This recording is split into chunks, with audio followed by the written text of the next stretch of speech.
افتأتون السحر وانتم تبصرون، پھر کیا تم آنکھوں دیکھتے جادو کے پھندے میں پھنس جاؤ گے؟ وہ نبی صلی اللہ علیہ وسلم کے کلام کو کیا سمجھتے تھے؟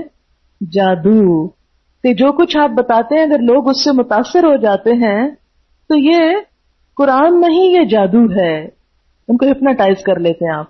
اور اس کے بارے میں ہمیں یہ پتا چلتا ہے کہ جس چیز کی وجہ سے وہ نبی صلی اللہ علیہ وسلم پر جادو کا الزام لگاتے تھے، اس کی چند ایک مثالیں سیرت میں ہمیں ملتی ہیں۔ محمد بن اسحاق لکھتا ہے کہ ایک دفعہ عتبہ بن ربیعہ ابو سفیان کے خسر ہند کے باپ، اس نے سرداران قریش سے کہا اگر آپ لوگ پسند کریں تو میں جا کر محمد صلی اللہ علیہ وسلم سے ملوں اور اسے سمجھانے کی کوشش کروں۔ یہ حضرت حمزہ کے اسلام لانے کے بعد کا واقعہ ہے، جبکہ نبی صلی اللہ علیہ وسلم کے صحابہ کی تعداد روز بروز بڑھتی جا رہی تھی۔ اکابر قریش سخت پریشان تھے۔ لوگوں نے کہا تم پر ہمیں بالکل اعتماد ہے کہ تم محمد صلی اللہ علیہ وسلم کے جادو میں نہیں آؤ گے، تم جاؤ اور اس سے بات کرو۔ چنانچہ وہ حضور صلی اللہ علیہ وسلم کے پاس پہنچا اور کہنے لگا بھتیجے، ہمارے ہاں تم کو جو عزت حاصل تھی تم خود جانتے ہو، نسب میں بھی تم ایک شریف ترین گھرانے کے فرد ہو، تم اپنی قوم پر یہ کیا مصیبت لے آئے ہو؟ تم نے لوگوں میں تفرقہ ڈال دیا، ساری قوم کو بے وقوف ٹھہرایا، اس کے دین اور اس کے معبودوں کی برائی کی، باپ دادا جو مر چکے ان کو تم نے گمراہ اور کافر بتایا۔ بھتیجے، اگر ان باتوں سے تمہارا مقصد اپنی بڑائی قائم کرنا ہے تو آؤ ہم سب مل کر تمہیں اتنا روپیہ دیتے ہیں کہ تم سب سے زیادہ امیر ہو جاؤ۔ سرداری چاہتے ہو تو سردار مان لیتے ہیں، بادشاہی چاہتے ہو تو بادشاہی دیتے ہیں، کوئی بیماری لگ گئی ہے تو علاج کراتے ہیں سب سے بہترین طبیبوں سے۔ یہ باتیں وہ کرتا رہا اور نبی صلی اللہ علیہ وسلم خاموش سنتے رہے۔ جب وہ خوب بول چکا تو نبی صلی اللہ علیہ وسلم نے فرمایا ابو الولید، جو کچھ آپ کہنا چاہتے تھے کہہ چکے، یا کچھ اور بھی کہنا ہے؟ اس نے کہا مجھے جو کہنا تھا میں کہہ چکا۔ آپ نے فرمایا اچھا اب میری سنو۔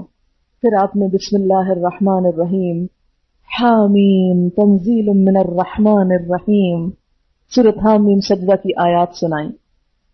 مسلسل کچھ دیر حامیم سجدہ پڑھتے رہے۔ عتبہ ہاتھ پیچھے ٹیک کر غور سے سنتا رہا۔ 38ویں آیت پر پہنچ کر آپ نے سجدہ کیا اور پھر سر اٹھا کر عتبہ سے فرمایا ابو الولید، جو کچھ مجھے کہنا تھا وہ آپ نے سن لیا، اب آپ جانے اور آپ کا کام۔ عتبہ جب یہ قرآن سن کر واپس قریش کے سرداروں کے پاس پہنچا تو اس کے چہرے کا رنگ بدلا ہوا۔ لوگوں نے کہا کہ ابو الولید وہ نہیں جیسے گیا تھا۔ اس کے بعد وہ جلدی سے بےتابی سے پوچھنے لگے کہ بتاؤ کیا کر کے آئے ہو، کیا نتیجہ لائے؟ تو اس نے کہا خدا کی قسم، آج میں نے ایسا کلام سنا ہے جو اس سے پہلے کبھی نہ سنا تھا۔ اللہ کی قسم، یہ شعر نہیں، یہ جادو نہیں، یہ کہانت نہیں۔ اے قریش کے لوگو، میری بات مانو، اس شخص کو اس کے حال پہ چھوڑ دو۔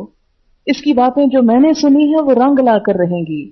اگر عرب اس پر غالب آ گئے تو اپنے بھائی کا خون تمہاری گردن پر نہ ہوگا، دوسروں پر ہوگا، اور اگر یہ عرب پر غالب آ گیا تو اس کی حکومت تمہاری حکومت ہوگی اور اس کی عزت تمہاری عزت ہوگی۔ لوگوں نے کہا ابو الولید تم پر بھی اس کا جادو چل گیا۔ تو یہ تھا وہ قرآن کا معجزہ جو دلوں کو گرما کے دلوں کو بدل دیتا تھا۔ دل کی جو ایک غفلت کی کیفیت ہے یا لہو کی کیفیت ہے اس کو یہ قرآن توڑتا ہے۔ ابو الولید جیسا سب سے سیانا شخص جس کو سمجھا کے تیار کر کے بڑی بڑی آفرز کے ساتھ حضور صلی اللہ علیہ وسلم کے پاس بھیجا گیا تو دل بدل گیا جا کے اس کا۔ ٹھیک ہے آج ہم میں آپ صلی اللہ علیہ وسلم موجود نہیں، لیکن قرآن ہے، اور اگر ہم سچے دل سے خود اس کی طرف متوجہ ہو جائیں۔ سنانے والے میں تو کئی کوتاہیاں، گناہ، غلطیاں ہو سکتی ہیں، لیکن اس قرآن میں تو کوئی عیب نہیں۔ اگر ہم اس کی طرف متوجہ ہو جائیں تو دنیا کی ہر دولت ہیچ ہو جاتی ہے، ہر کیفیت بدل جاتی، ہر غم، ہر دکھ، ہر لہو، ہر بیماری سے چھٹکارا حاصل ہو جاتا ہے۔ صرف سچی نیت کی ضرورت ہے۔ اور پھر آپ دیکھیں کہ نضر بن حارث نے نبی صلی اللہ علیہ وسلم کے کلام کے مقابلے میں شاہان عجم اور ایران کے قصے لا کے سنانے شروع کیے۔ کیوں یہ کلام کے مقابلے میں کلام لایا تھا؟ کہ یہ جادو وادو کچھ نہیں، یہ بہت خوبصورت کلام ہے، اس کا توڑ کلام سے ہوگا. اس کے مقابلے میں ایسی چیزیں لے کر آؤ کہ لوگ ان میں دلچسپی لینے لگے، قرآن کو چھوڑ دیں. آج ہماری قوم کے ساتھ بھی یہی المیہ ہوا. تفریح کے نام پر اتنا کچھ ہم کو مل گیا کہ قرآن کے اندر جو ایک لذت اور انجوائمنٹ ہے وہ ہم فراموش کر بیٹھے.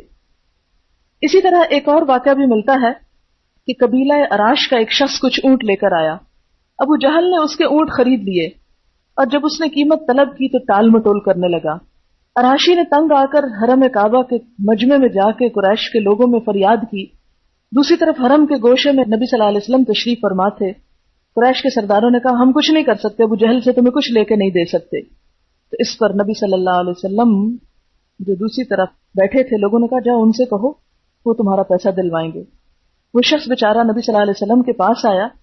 قریش کے سرداروں نے کہا آج لطف آئے گا کہ دیکھیں کیا ہوتا ہے، ابو جہل اور حضور صلی اللہ علیہ وسلم کا آمنا سامنا ہوگا، ٹاکرا ہوگا. اس بیچارے غریب آدمی نے جو مظلوم تھا، جس کے اونٹ لوٹ لیے تھے ابو جہل نے، اس نے جا کے حضور سے شکایت کی. آپ اسی وقت اٹھ کھڑے ہوئے اور ابو جہل کے مکان کی طرف روانہ ہو گئے. سرداروں نے پیچھے ایک آدمی لگایا کہ جو دیکھے جا کے ہوتا کیا ہے. نبی صلی اللہ علیہ وسلم ابو جہل کے دروازے پہ پہنچے، کنڈی کھٹکھٹائی. اس نے پوچھا کون؟ آپ نے جواب دیا محمد. وہ حیران ہو کر باہر نکل آیا. آپ نے اس سے کہا اس شخص کا حق ادا کر دو. اس نے جواب میں کوئی چوں چرا نہ کی اور اس کے پیسے دے دیے. اس سے لوگ کہتے تھے یہ سحر ہے آپ میں کہ لوگ فوراً آپ کی بات جو ہے وہ مان جاتے ہیں. لیکن قرآن کا معاملہ یہ تھا کہ اس میں آپ جبر سے کام نہیں لیتے تھے کہ جا کے زبردستی لوگوں کو سنائے. اس کو لوگوں کی فطرت حالت پر ہی چھوڑ دیا گیا تھا. پھر اسی طرح اور بہت سے واقعات آپ کو ایسے مل جائیں گے کہ جس سے پتہ چلتا ہے کہ لوگ کہتے تھے افتأتون السحر وانتم تبصرون، کیا تم آنکھوں دیکھتے جادو کے پھندے میں پھنس جاؤ گے؟ مت جاؤ نبی صلی اللہ علیہ وسلم کے پاس. اب یہ جو شاعر ہونے کی بات ہے نا، تو اس کے بارے میں بھی ہمیں یہ پتہ چلتا ہے کہ آپ صلی اللہ علیہ وسلم جب مکہ میں تھے اور آپ کے پاس جو باہر کے لوگ آتے تھے تو وہ آپ سے بھی آ کے ملتے تھے. تو طفیل بن عمرو الدوسی کا واقعہ پڑھا آپ نے؟